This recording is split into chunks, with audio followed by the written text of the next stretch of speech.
Paso a vosotros, hermanos, los saludo en el amor de Cristo Jesús, esperando que esta semana sea de mucha bendición para ustedes y sus familias. Y bueno, el día de hoy, hermanos, vamos a compartir un momento de reflexión en la palabra, y hemos titulado esta reflexión de hoy Recuperando lo perdido. Y nuestro texto de estudio va a ser el Evangelio de Juan, capítulo 11. Para ello vamos a reflexionar en la escritura, y hay algo muy interesante que yo creo que todos, hermanos, en algún momento hemos perdido algo. Y tal vez no solamente en el sentido de perderlo, sino también en el sentido de que no hemos alcanzado tal vez lo que nuestro corazón desea. Tal vez no hemos alcanzado a plenitud lo que hemos tenido en nuestra mente, en nuestro corazón. No solamente en el sentido de tener algo y haberlo extraviado, sino en el sentido de desear alcanzar algo que todavía no está en nuestras manos. Ahora, ¿qué dice la Escritura con respecto a lo que hemos perdido o no alcanzado? ¿Cómo recuperarlo? ¿Cómo alcanzar eso que nuestro corazón desea? Para ello vamos a ir al Evangelio en el capítulo 11. Vamos a leer del verso 1 al verso 6, que dice de la siguiente manera, hermanos. Había un hombre enfermo que se llamaba Lázaro, natural de Betania, el pueblo de María y de su hermana Marta. Esta María, que era hermana de Lázaro, fue la que derramó perfume sobre los pies del Señor y los secó con sus cabellos. Así pues, las dos hermanas mandaron decir a Jesús: Señor, tu amigo querido está enfermo. Jesús, al oírlo, dijo: esta enfermedad no va a terminar en muerte, sino que ha de servir para mostrar la gloria de Dios y también la gloria del Hijo de Dios. Aunque Jesús quería mucho a Marta, a su hermana y a Lázaro, cuando le dijeron que Lázaro estaba enfermo, se quedó 2 días más en el lugar donde se encontraba. Después dijo a sus discípulos: vamos otra vez a Judea. Amén. Vamos a dejar hasta ahí esta primera parte de nuestra lectura. ¿Qué es lo que está sucediendo en esta familia? Está sucediendo, Marta y María han visto cómo la enfermedad de Lázaro va avanzando, lo va empeorando al punto tal de que ellas creen a este momento que Lázaro está a punto de morir. Yo creo que esta historia se asemeja mucho a lo que muchas familias han vivido o hemos vivido. Cómo ver una situación que va en decadencia al punto tal de que parece ser que todo va a terminar mal, va a terminar en muerte. Y es en esos momentos, hermanos, de angustia, de desesperación, que se eleva el clamor a Dios. Yo creo que todos nosotros, creyentes o no creyentes, en un momento de dificultad, en un momento de desesperación, elevamos nuestra voz hacia el Señor y pedimos su auxilio. Lo que está pasando en esta historia es algo muy singular y es propio del Evangelio de Juan, ya que el evangelista Juan siempre va a integrar en su escrito señales, enseñanzas, símbolos que tienen que interpretarse. Muy bien. Lo que está pasando ahora es que al parecer Jesús escucha la situación de Lázaro y él decide quedarse 2 días más en aquel lugar. Pareciera para algunos de nosotros que Jesús a propósito decide quedarse 2 días más, y el Señor mismo lo dice. Esta enfermedad, dice, no es para muerte, sino más bien es para que se muestre la gloria de Dios y la gloria del Hijo de Dios. Ahora, dejando de lado un poco el propósito divino de esta enfermedad, yo les pregunto a aquellos que han sufrido, ¿cómo creen que se sentirían al haber elevado esa súplica a Dios y al no recibir la respuesta inmediata en el momento que lo quisiéramos? ¿Cuántos de nosotros hemos estado en dificultades, hemos estado en angustias, hemos elevado nuestra oración y tal vez no ha sido respondida en el momento en que deseamos? Y en este sentido tendremos que también reflexionar en un punto muy importante, y es lo que se le conoce como el silencio de Dios. Cuando Dios guarda silencio, cuando se eleva la oración, cuando estamos en el momento más desesperado, cuando no tenemos fuerzas ya, elevamos esa petición, pero el Señor decide no hablar, decide no responder, decide que las cosas continúen al ritmo que van. ¿Qué es lo que tendremos que aprender entonces? Cuando hablamos del Evangelio de Juan, como decía hace un momento, tendremos que aprender que él integra muchos símbolos, señales y asuntos históricos que son de especial interpretación. Y para ello, hermanos, vamos a ir al contexto de esta historia. Ahora veremos el mismo Evangelio de Juan en el capítulo anterior, en el capítulo 10, pero nos iremos hacia atrás desde el verso 13. Perdón, desde el verso 1 al verso 13. Dice así, hermanos. Entonces Jesús dijo: les aseguro que el que no entra en el redil de las ovejas por la puerta es un ladrón y un bandido. Pero el que entra por la puerta es el pastor que cuida las ovejas. El portero le abre la puerta y el pastor llama a cada oveja por su nombre, y las ovejas reconocen su voz, la saca del redil. Y cuando ya han salido todas, camina delante de ellas, y las ovejas lo siguen porque reconocen su voz. En cambio, a un desconocido no lo siguen, sino que huyen de él porque desconocen su voz. Vamos a dejar hasta ahí esta porción. ¿Qué es lo que estaba en el contexto? Jesús está mostrándoles al pueblo que Él es el buen pastor, y no solamente eso, sino que Jesús está diciéndoles que aquellos que oyen su voz y le siguen son porque son sus ovejas. También va a decir que hay un usurpador. El usurpador va a hablar y las ovejas no le seguirán. Jesús está diciendo que Él es el buen pastor, que Él es el que guía, el que instruye. Y lo que está sucediendo en este entonces, en esta porción del Evangelio, es que hay algunos que no están creyendo lo que Jesús dice. Ellos no creen que Jesús sea el pastor, ellos no creen que Jesús sea el Mesías y están dudando de Él. Ahora veremos el verso 14 al verso 16 del mismo Evangelio capítulo 10, que dice de la siguiente manera. Dice así, hermanos: yo soy el buen pastor, así como mi Padre me conoce a mí y yo conozco a mi Padre. Así también yo conozco a mis ovejas y ellas me conocen a mí. Yo doy mi vida por las ovejas. También tengo otras ovejas que no son de este redil. También a ellas debo traerlas. Ellas me obedecen y tomarán, dice, y se formará un solo rebaño con un solo pastor. Estos textos que estoy leyendo, hermanos, podemos decir que es la enseñanza fundamental que tenemos en el contexto de esta pérdida que la familia está viviendo. ¿Qué es importante conocer? Es importante creer y conocer que Jesús es el pastor, que Él llama a las ovejas y las ovejas siguen su voz. Dice también, como yo soy conocido del Padre, yo conozco a las ovejas. Cuando nosotros estamos en angustia y en sufrimiento, tendremos que descansar sabiendo que el Señor conoce nuestra necesidad, que el Señor sabe, que el Señor nos conoce cada una de nuestras aflicciones, y Él es el que llama, y Él es el que guía, Él es el que cuida y que pastorea. Entonces eso es algo muy importante en este contexto. De lo que hemos perdido, tendremos que empezar a creer que es el Señor el que sabe nuestra situación.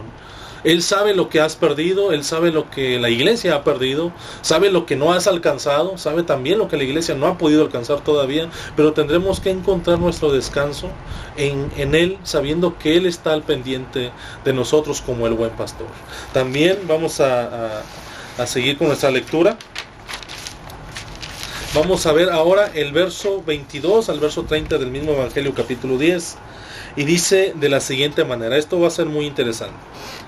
Era invierno y en Jerusalén estaban celebrando la fiesta en la conmemoración, la dedicación del templo. Jesús estaba en el templo y andaba por el pórtico de Salomón. Entonces los judíos lo rodearon y le preguntaron: ¿hasta cuándo nos vas a tener en dudas?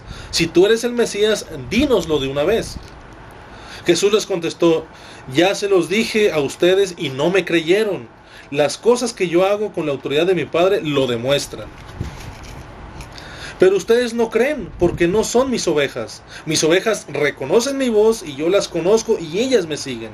Yo les doy vida eterna y jamás perecerán, ni nadie las quitará.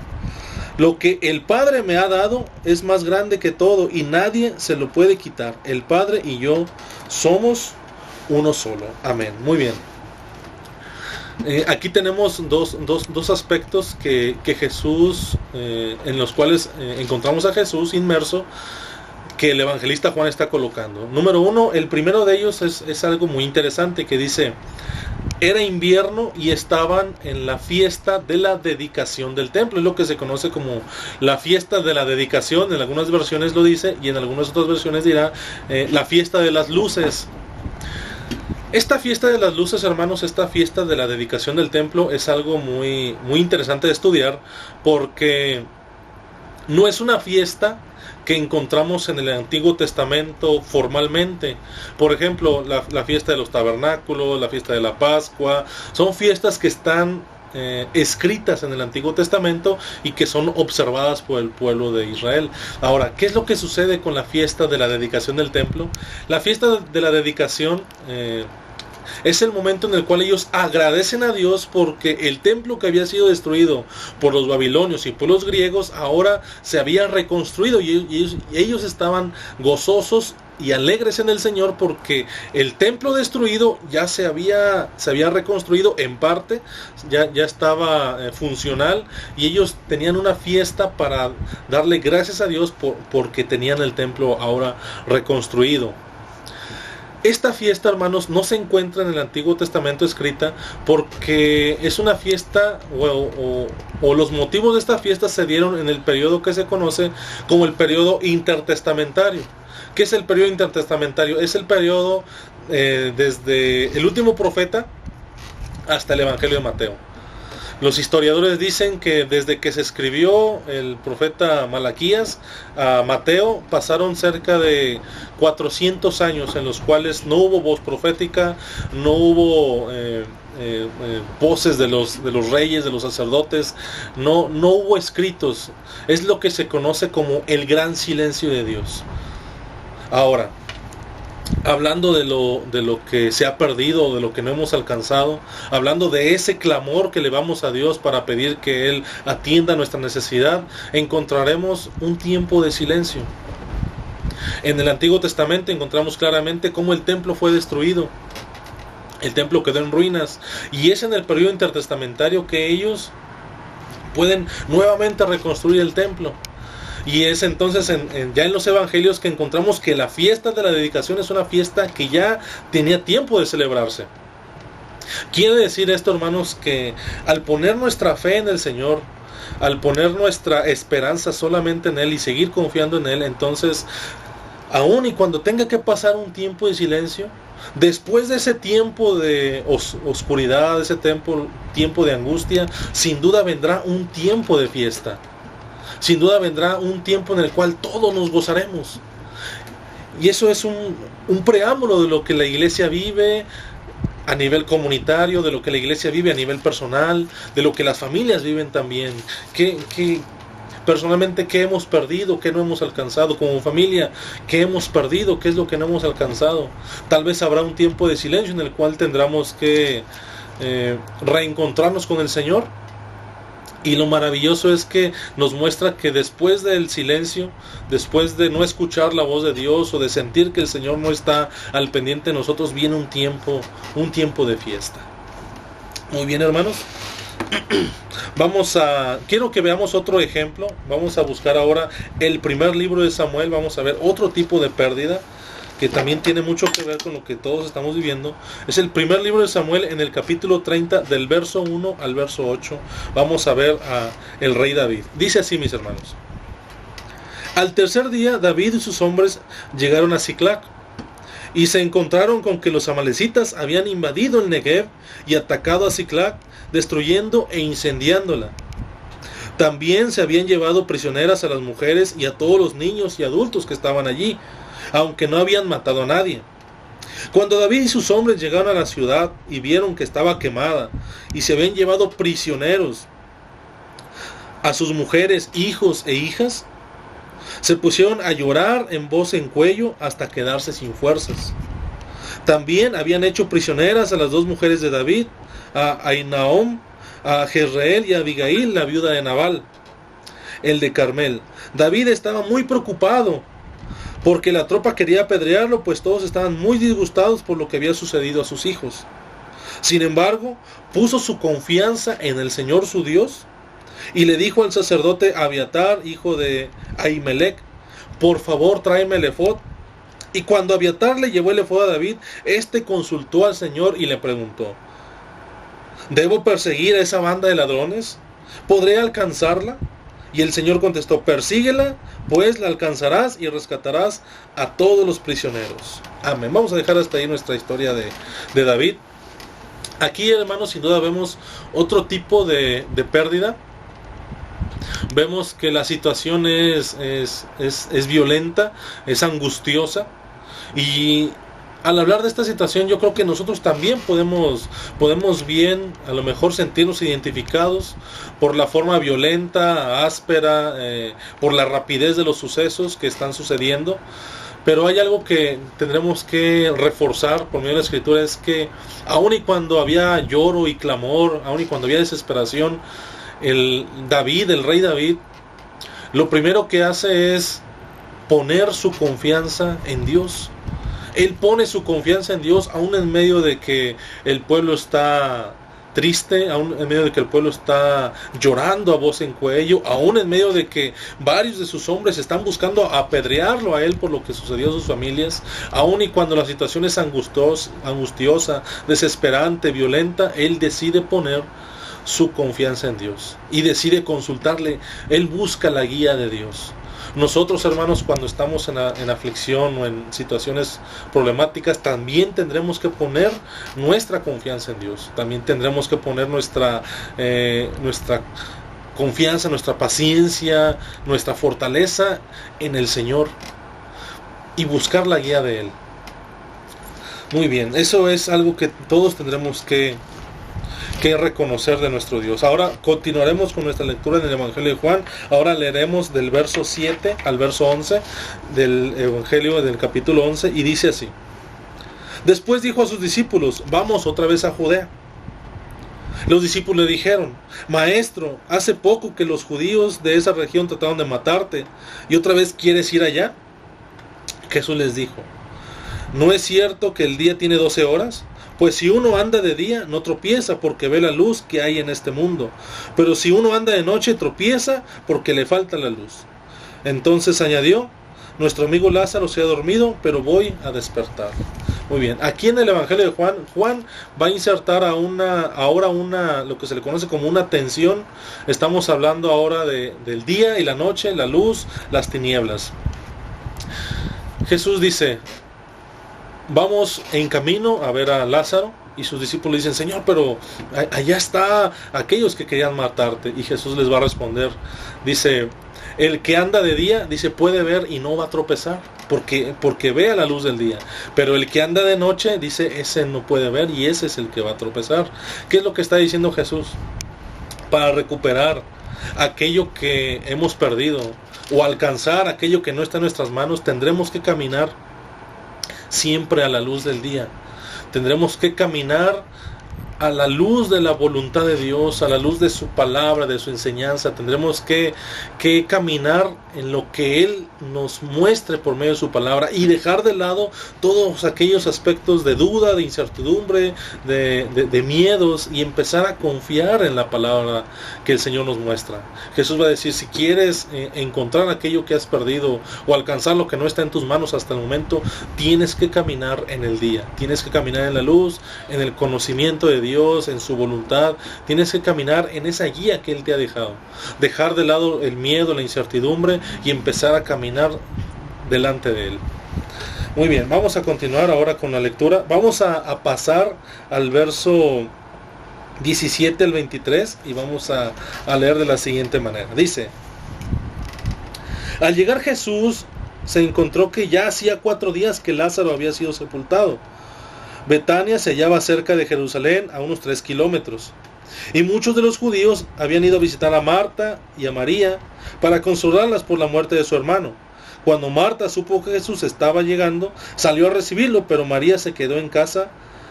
Marta le dijo a Jesús: Señor, si hubieras estado aquí, mi hermano no habría muerto.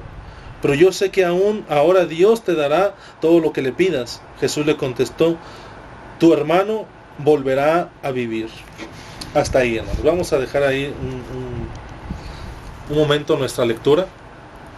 Cuando hablamos de Juan, por les decía hace un momento, hay ciertos símbolos que se van a encontrar en Juan. Uno de ellos que encontramos ahora en esta porción de lectura dice que Lázaro se encontraba 4 días ya muerto. Hay dos formas de interpretar la intención de Juan. Una de ellas es que cuando alguien moría en el tiempo antiguo, para asegurarse de que la persona estuviera muerto, tendrían que pasar 3 días. 3 días, por eso mucho se habla de los 3 días y las 3 noches que Jesús duró en la sepultura, para darnos a entender que Jesús estaba muerto. Y cuando habla de que Lázaro tenía 4 días ya en la sepultura, quiere decir que en cierto sentido es que Lázaro estaba muerto, completamente muerto, sin posibilidad de nada, que el cuerpo de Lázaro incluso estaba en descomposición. Eso nos da a entender, por una parte, una forma de interpretar es que Lázaro tenía 4 días, que se traduce como decir Lázaro estaba muerto completamente, ¿sí? No había duda de ello. Y otra de las formas de interpretar este símbolo es que cuando hablamos del número 4, el número 40, tendremos que hablar obligadamente de un tiempo de preparación, un tiempo en el cual el Señor va a mostrar algo grande, algo maravilloso. Por ejemplo, hablamos hace unos días la tentación de Jesús. ¿Cuántos días duró? Duró 40 días, 40 noches. Moisés en el monte igual, un número igual. El tiempo de Elías también. Entonces, cuando hablamos del número 4, del número 40, del número 4 o sus múltiplos, estamos hablando de que es un tiempo que se vuelve un tiempo de preparación, porque Dios hará algo maravilloso. Entonces, hermanos, ese tiempo en el cual se ejerce un silencio. Recordemos, como decía hace un momento, el tiempo de silencio duró cerca de 400 años, otro múltiplo de 4.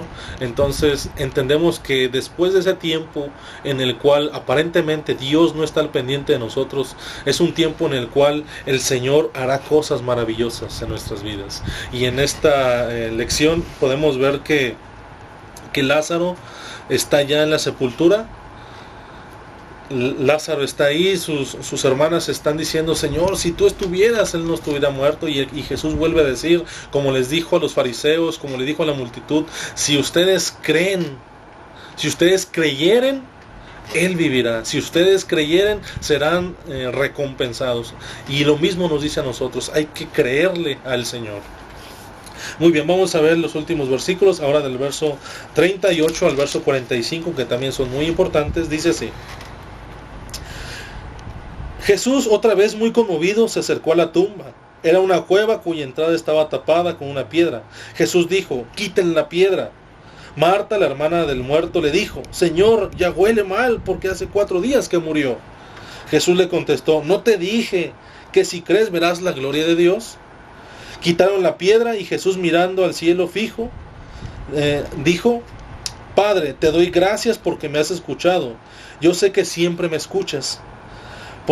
Pero lo digo por el bien de esta gente que está aquí, para que crean que tú me has enviado. Después de decir esto, gritó: Lázaro, sal de allí. Y en aquel estado, dice, y el que había estado muerto salió con las manos y los pies atados, con vendas y la cara envuelta en un lienzo. Jesús les dijo: desátenlo y déjenlo ir. Amén. Muy bien, hermanos. En esta última parte nos encontramos con el momento en el cual el silencio de Dios, o el momento en el cual el silencio de Jesús se hace manifiesto. Se termina el silencio y Lázaro vuelve a la vida. Volvemos a tener este momento de las hermanas de Lázaro que le dicen: Señor, es que si estuvieras aquí, él estuviera vivo. Dicen: Maestro, no abras el sepulcro, porque él ya huele su cuerpo, él ya tiene 4 días de muerto. Y Jesús les vuelve a decir: tienes que creer, tienes que confiar.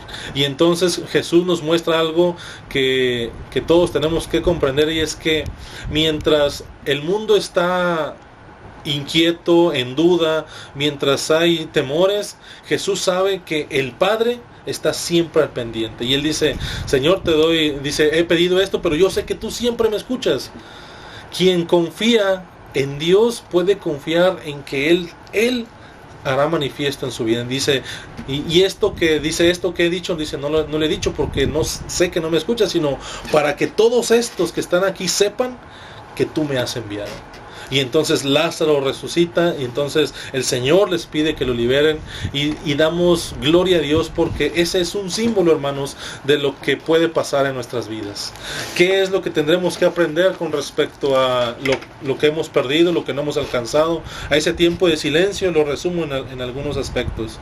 Así como David, tendremos que poner nuestra confianza en Dios. Tendremos que poner nuestra fortaleza en Él, que la fuerza nuestra venga solamente de Dios. Así como Jesús dijo muchas veces en toda esta lección, tenemos que creer y confiar en la palabra que Él nos ha dejado. También hay algo que es muy importante, es que así como Jesús, tendremos que confiar ciegamente en Él. Hay algo que también tenemos que comprender, es que cuando recuperamos algo que hemos perdido, nunca lo recuperaremos igual. Eso tiene que quedar muy en cuenta en nuestra mente. Cuando el templo fue destruido y volvió a construirse, el templo no fue el mismo. Y lo mismo tendremos que aprender de lo que a lo mejor hemos perdido. Si hemos perdido si en algún momento, a lo mejor en el aspecto familiar, en la salud, hemos perdido algo, a lo mejor regresará, pero no al 100% como se fue, no regresará igual. Eso es algo que tenemos también que comprender. Y por último, confiar que aun y cuando pareciera ser que Dios está en silencio, el Señor está siempre al pendiente de nosotros. Así como en la dedicación del templo significó en un momento dolor y sufrimiento porque el templo ya no estaba, en algún momento también vuelve a significar un momento de fiesta, un momento de gozo. ¿Qué hemos perdido entonces? ¿Qué hemos perdido de manera personal? ¿Qué hemos perdido como iglesia? Mi deseo, hermanos, es que sigamos siempre en oración, clamemos a Dios, confiemos en el Padre y reconozcamos que el Señor nos dará lo que hemos perdido, alcanzaremos lo que no tenemos en nuestras manos, y eso dependerá mucho, hermanos, de que sigamos clamando a Dios y sigamos orando a nuestro Padre Celestial. Y les mandamos un muy fuerte abrazo aquí en la casa pastoral, que el Señor les bendiga, y esperemos que ya en lo próximo podamos estar reunidos en nuestros templos. Dios les bendiga a todos, paz a vosotros.